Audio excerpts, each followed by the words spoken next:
네, 안녕하세요, 선생님. 지금 화면에 보고 계시는 이 사진, 교과서에서나 인터넷에서나 아마 본 적 있으실 텐데요.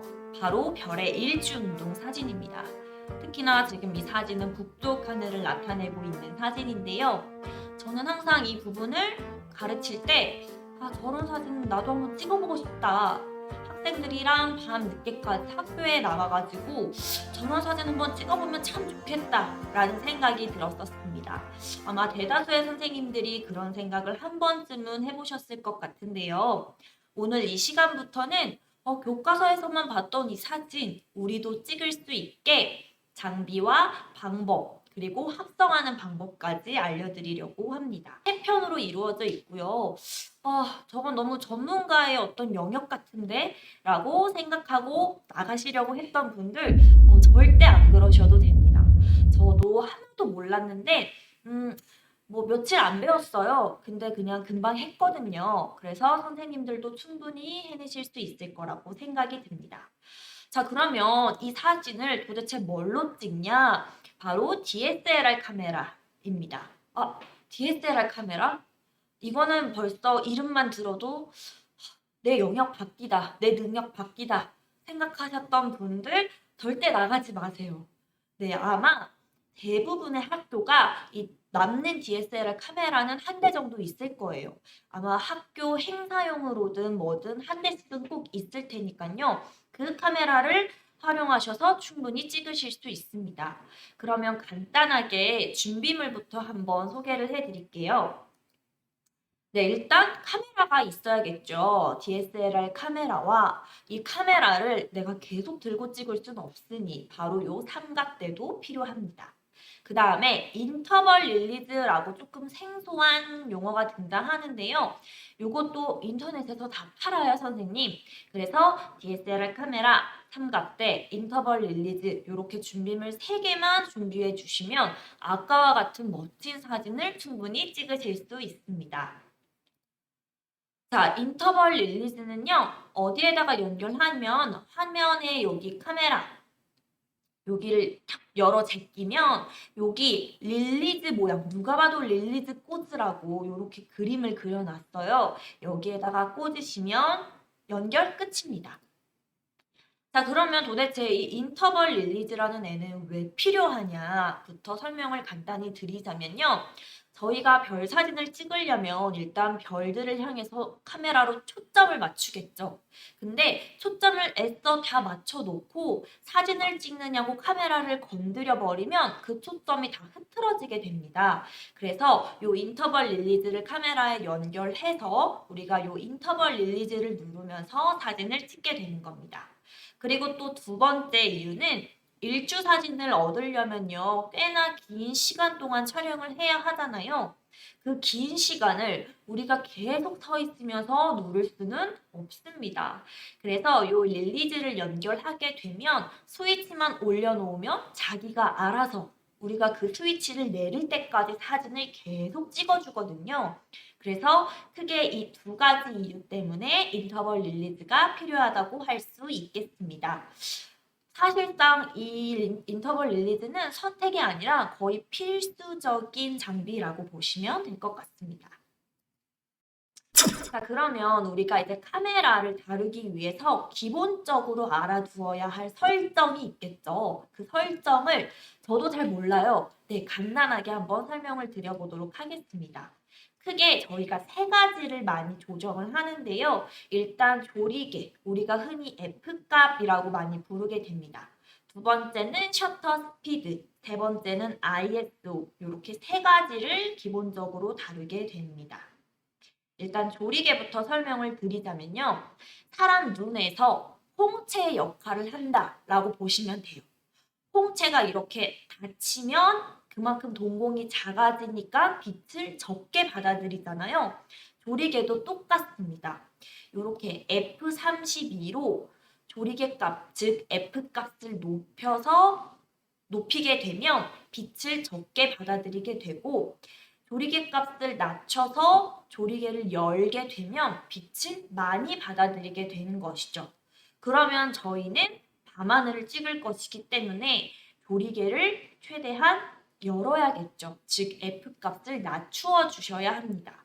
근데 또 이건 무조건 낮춘다고 좋은 건 아니고요. 이제 뭐 ISO랑 셔터 스피드 요 세 가지 값을 적절히 조절을 해야 하는 겁니다. 그래서 요 F값은 주로 낮은 값에서 사용할 것이다 라는 정도만 알고 넘어가시면 되겠습니다. 그 다음 두 번째는 바로 셔터 스피드입니다. 셔터 스피드는요, 말 그대로 셔터가 닫히고 열리는 속도예요. 그래서 보통 이제 카메라가 찰칵 하고 찍힌다면 요 셔터 스피드를 길게 하면 찰칵 요렇게 찍히게 되는 거예요. 그래서 우리는 밤하늘을 찍어야 하기 때문에 셔터 스피드를 최대한 천천히 닫혔다 열어야지 그 사이에 빛을 많이 받아들일 수 있잖아요. 그래서 셔터 스피드를 조금 길게 하면 된다라고 생각을 하시면 될 것 같아요. 보통 10초에서 한 15초 정도 하는 것 같은데 이거 역시 어떤 절대적인 값이 있는 게 아니고 그날의 대기 상태, 그다음에 뭐 광공의 상태를 보고 조절을 해주셔야 한다고 생각하면 됩니다. 세 번째는 이제 ISO라는 건데 이거는 쉽게 말해서 빛을 얼마나 민감하게 받아들이냐라는 거예요. 그래서 똑같은 빛을 비추어도 ISO 값이 높을수록 빛을 좀 민감하게 받아들이겠죠. 그래서 ISO 값을 높이면 밝아지지만 대신에 노이즈도 심해집니다. 노이즈는 이제 우리가 흔히 말해서 딱 사진을 찍으면 지지직거리는 뭔가 좀 거슬리는 그런 잡티 같은 걸 말한다라고 생각을 하시면 됩니다. 그래서 이 ISO 값도 밤에 찍으니까 무조건 높여야겠다. 이게 아닙니다. 네, 역시 F값이랑 셔터 스피드를 적절히 섞어서 이 ISO 값도 조절을 해야 한다라고 아시면 될 것 같아요. 그래서 카메라는 크게 조리개, 셔터 스피드, 그리고 ISO 이렇게 세 가지로 이루어진다라고 생각을 하시면 되겠습니다. 자, 그러면 이제 별 사진을 찍기 위해서 카메라로 밤하늘에다가 대고 별을 향해서 초점을 맞춰야겠죠. 근데 요즘 카메라들이 정말 좋아요. 정말 좋아서 자기가 알아서 초점도 맞춰주고 F값도 조절해주고 하지만 그거는 언제까지나 이런 낮에 사진을 찍을 때 해당하는 얘기이고요.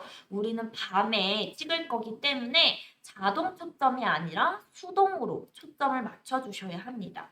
이 수동 초점 모드를 바로 매뉴얼 포커스, 즉 줄여서 MF라고 많이 부르는데 수동 초점 모드로 설정을 해놓고 시작을 해주셔야 해요. 그래서 이거 역시 카메라마다 다 다르긴 하지만 보통 이제 렌즈에 이렇게 AF, MF를 선택할 수 있게 되어 있습니다. 그래서 자동 초점이 AF가 되는 거고 수동 초점이 MF가 되는 겁니다. 그래서 우리는 요 MF에다가 맞춰놓고 사진을 찍어야 한다. 왜냐하면 어두운 곳에서는 자동으로 초점을 잡기라는 게 참으로 어렵고 불가능한 일이기 때문이다. 라는 걸 알아두시고 MF 값으로 이제 설정을 했다면 수동으로 초점을 맞춰 주셔야겠죠. 제가 가지고 있는 카메라를 기준으로 말씀을 드리겠습니다. 근데 아마 DSLR 카메라는 크게 차이는 없을 거예요. 자, 여기 이렇게 카메라 모양의 버튼이 있어요. 요게 라이브 뷰라는 건데요. 이 화면, 요 화면으로 우리가 볼 수 있는 거예요. 그래서 라이브 뷰를 클릭하시고 밤하늘에서 제일 밝게 빛나는 내 눈에 제일 잘 보이는 별을 하나 선택을 해주세요. 그리고 그 별을 가운데에다가 두게 하시고 이렇게 여기 얘를 움직이시면 초점을 맞추는 그 하얀색 네모 박스가 움직이거든요. 그게 가운데에 놓은 별에 오도록 조정을 해주시면 됩니다. 요즘엔 그냥 터치로 하는 카메라도 많이 있더라고요. 그래서 터치나 또는 요 방향키로 이동을 해서 중앙으로 이동을 해주시고요. 확대 버튼을 눌러서 그 별을 최대한 확대해 주세요. 최대한 확대를 해주신 다음에 초점 조절하는 돌리는 링으로 별이 가장 작아질 때까지 조절을 해주시면 됩니다. 가장 작아질 때까지 조절을 해주시면 바로 그게 초점이 맞춰진 상태예요. 그래서 혹시나 어떻게 하는지 모르겠다 하시는 분들은 나가시기 전에 집에 왜 보일러 불빛 있죠? 그 불빛으로 연습을 한번 하고 가셔도 괜찮은 방법입니다. 네, 그래서 선생님 이번 시간에는 기본적인 장비와 도대체 카메라에서 어떠한 것들을 설정을 해야 하는지, 그다음에 초점은 어떻게 맞추는 것인지, 크게 이 세 가지 부분에 대해서 말씀을 드렸습니다. 다음 시간에는요, 일주 운동을 이제 찍으러 나갈 거예요. 찍으러 나가서 어떤 사전 작업을 해야 하고 또 실제로 어떻게 찍는지를 보여드리도록 하겠습니다. 감사합니다.